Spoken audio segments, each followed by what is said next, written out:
Hi, all chemists here. We are analyzing CSIR June 2011 Chemical Sciences. Just look at the given problem. An organic compound C7H12O2 exhibited the following data in HNMR spectrum. Delta values has given 7.101 hydrogen, doublet of triplet, J is equal 16 and 7.2 H's, 5.90. 1 hydrogen doublet of triplet, J is equal 16 and 2 H's. Okay, and next one is given as 4.1. 2 hydrogen quartet, J is equal 7.2 H's and 2.10. 2 hydrogens multiplet, 1.25. 3 hydrogen J is equal 7.2 H's and 0.90. 3 hydrogens triplet, J is equal 7.2 H's ppm. Okay, right, now just check the four options. Look at the HNMR data, and here we have given that J is equal 16, that is coupling constant is given as 16. We know that whenever coupling constant in between 14 to 118, in between the 14, that means 14 to 18. Okay, so that simply indicate the presence of trans-alkene. Okay, trans-alkene in an unknown organic compound. That's why here we need to look for that trans-alkene in the options. So first one and third one which are having trans-alkene in them, that's why we can eliminate second and fourth option. So answer will be in between 1 and 3.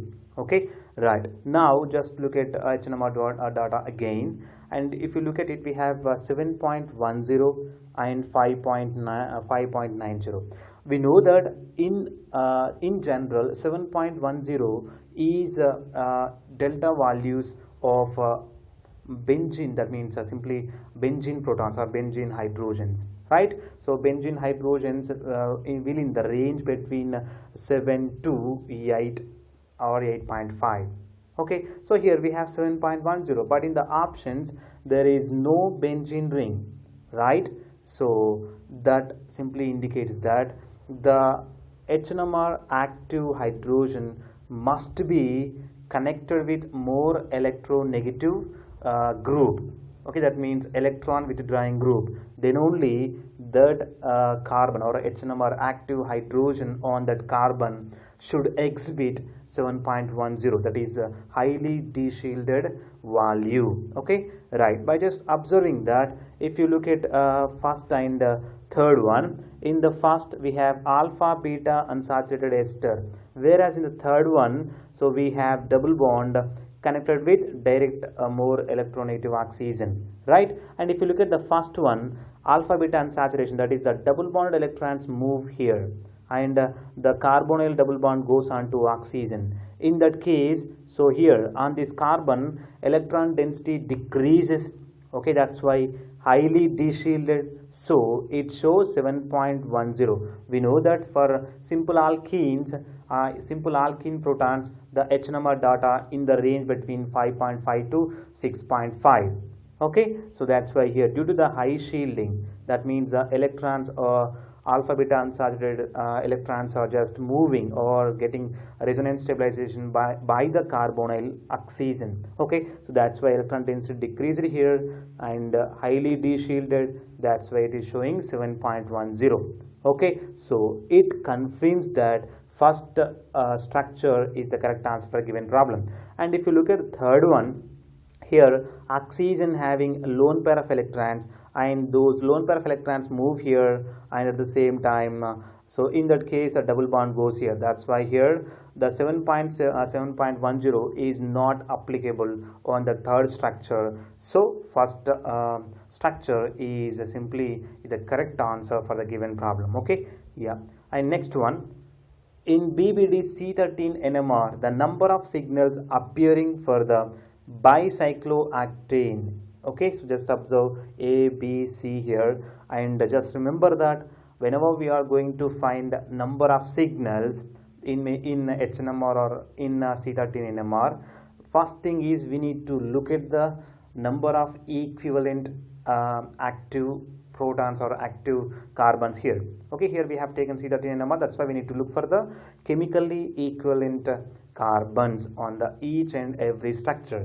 So if you look at the first one, so just take an axis or a plane and which is going through the fused carbons, you can see that both side that means two halves are simply equal, they are in similar chemical environment. In that case, just try to give, so this carbon give one signal and these two carbons are same, they give one signal, and fused carbons are same, give one signal, and these two give and okay, so simply here we have three signals. Okay, so because here this half is equal to this half, that's why simply it is producing three signals only in BBD C13 NMR, broadband decoupled C13 NMR. Okay, right. And just come to the structure B, whereas here these two carbons, that means bridged carbons are same and these carbons are same. Just look at here, so all the carbons, bridged carbons are same, that means they are in similar chemical environment, and that's why here one signal from it and one signal from it. So only we can see two signals on structure B because all of them are in similar chemical environment.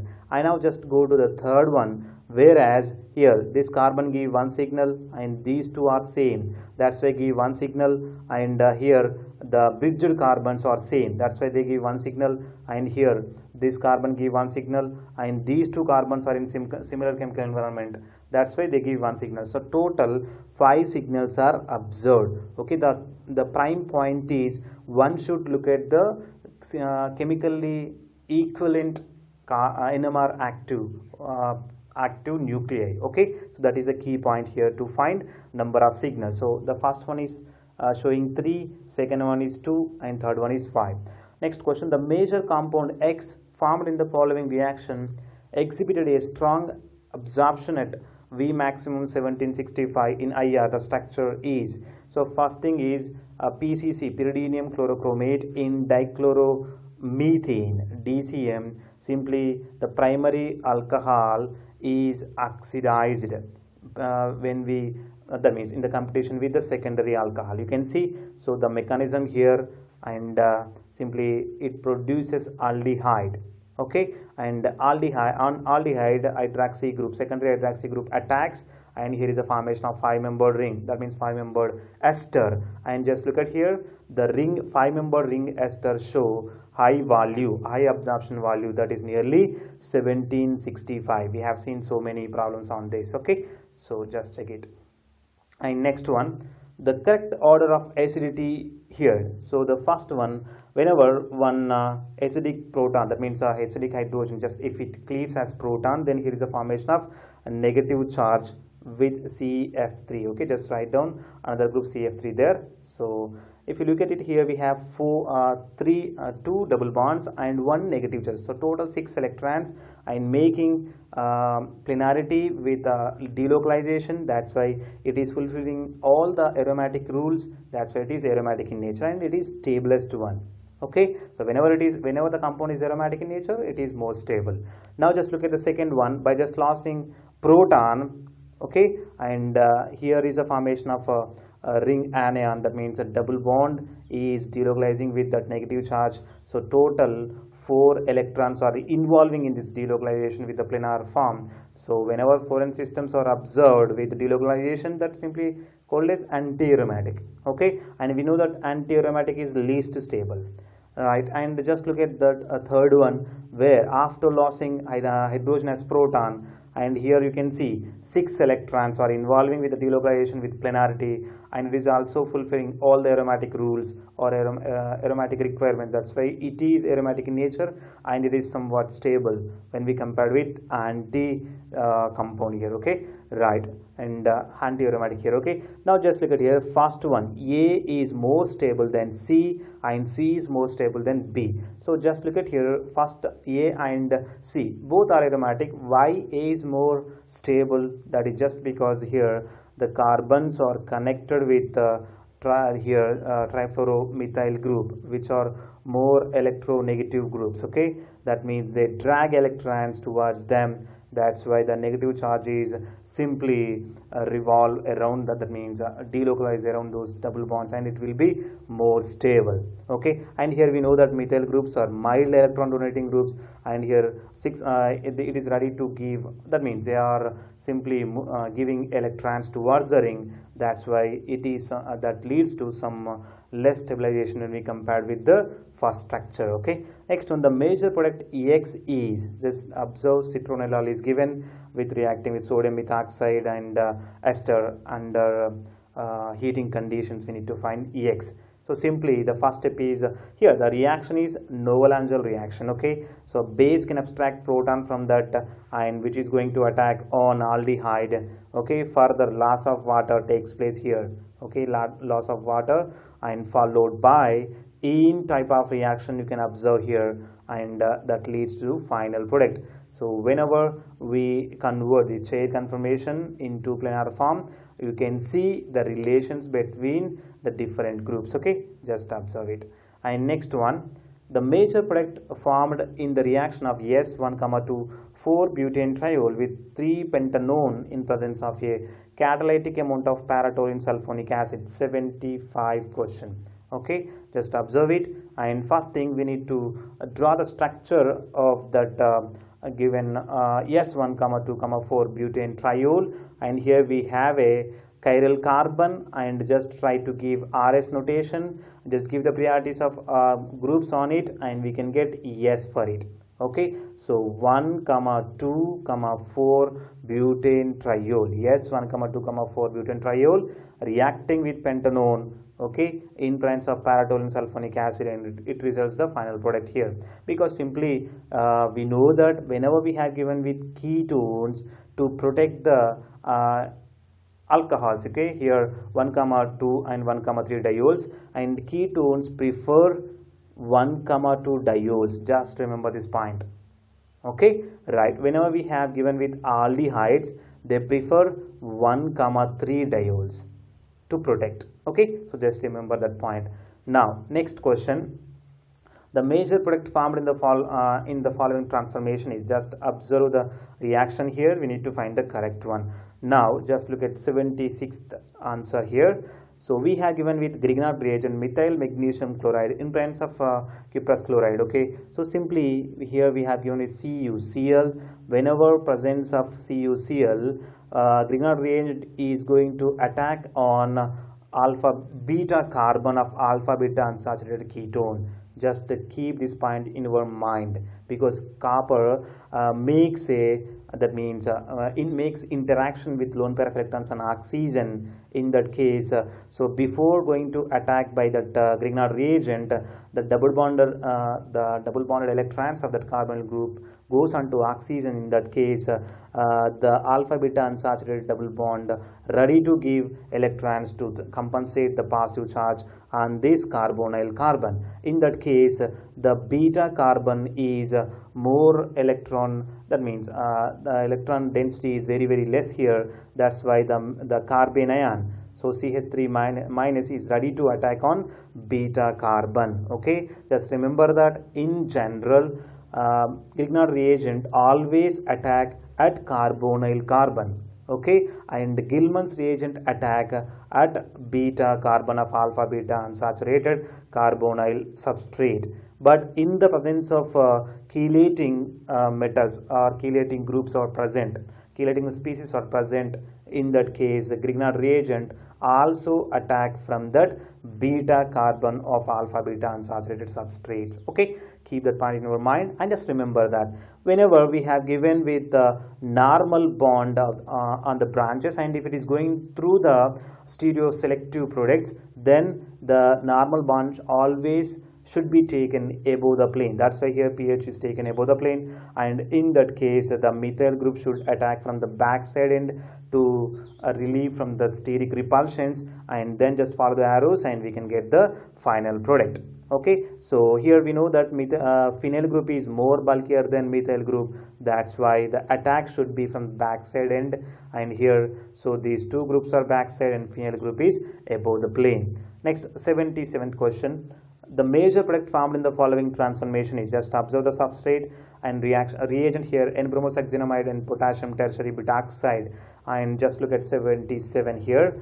And we know that N-bromosuccinamide, simply here we have a double bond on the ring, so here bromination takes place, and we know that potassium tertiary butaxide is a base and which can abstract acidic proton from that carboxylic acid functional group, and then negative charge is going to attack. And as we said here on the substrate with the normal planar line is given, or normal line is given, so whenever it is going through the stereochemistry, so the normal substrate should be above the plane. Okay, normal normal branch should be above the plane. In that case, so it is going bromination should be from backside end, so bromonium can cleave by attacking from the top side end, and that's why we can get the final product where the fused hydrogen should be backside.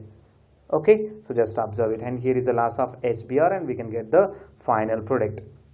And next one, the major product formed in the following reaction is, just observe the substrate we have given with secondary butyl lithium and TMEDA and methyl iodide. Now, so the step is here, we know that secondary butyl lithium is a base and which can abstract proton from that ortho carbon, okay, ortho position on that benzene ring, okay, and from that simply lithium can interact with the lone pair of electrons on nitrogen, and in that case, so Bu minus can abstract proton easily from that ortho carbon of benzene, and here is the formation of negative charge, and that negative charge is going to attack on methyl iodide, and it produces the final product. Okay, and next question here, an organic compound A C6H16O2 on treatment with an excess of methyl magnesium chloride generated two alcohols B and C, whereas reaction of A with lithium aluminum hydride generated only a single alcohol C. Compound B on treatment with an acid yielded olefin which exhibited only a singlet at 1.6 ppm in the NMR spectrum. The compound A is. Okay, just understand the information in the given problem, and if you understand the information in it, the answer will be very easy. So here compound A giving two different alcohols, that's why the compound A must be an ester. For example, if we take an ester like this, and whenever we apply lithium aluminum hydride, it produces only one type of alcohol. You can see, so lithium aluminum hydride simply reduce the given ester into completely alcohol, and both alcohols are same. That's why it producing one type of alcohol whenever the given ester A is reacting with lithium aluminum hydride. Next one, whenever it is reacting with methyl magnesium chloride, so methyl magnesium chloride going to attack on carbonyl carbon of the ester, and it cleaves and it produces one alcohol. Okay, so you can see one primary alcohol and one is tertiary. Okay, right, so different alcohols are produced here, and further by taking H plus and here elimination of water, we can get alkene C6H12, and here, and that gives 1.23 ppm. Okay, one singlet is there for it, because okay, and because here all these are equal, that means only one CH3 is going to give signal, that is 1.23 ppm. Okay, and all those methyl groups are in similar in chemical environment, that's why one singlet is observed on it. And you can see whenever reacting with methyl magnesium chloride also, it producing alcohol, so that is simply equal to alcohol which is produced by lithium aluminum hydride, that's why A must be this only. Okay, right. And next question, the major product formed in the following reaction is, just observe the substrate and reagent here now. So whenever we have given with cyclohexane rings, try to convert them into chair conformations and check the mechanism, then you can get the correct answer. Okay, right, and just remember that point.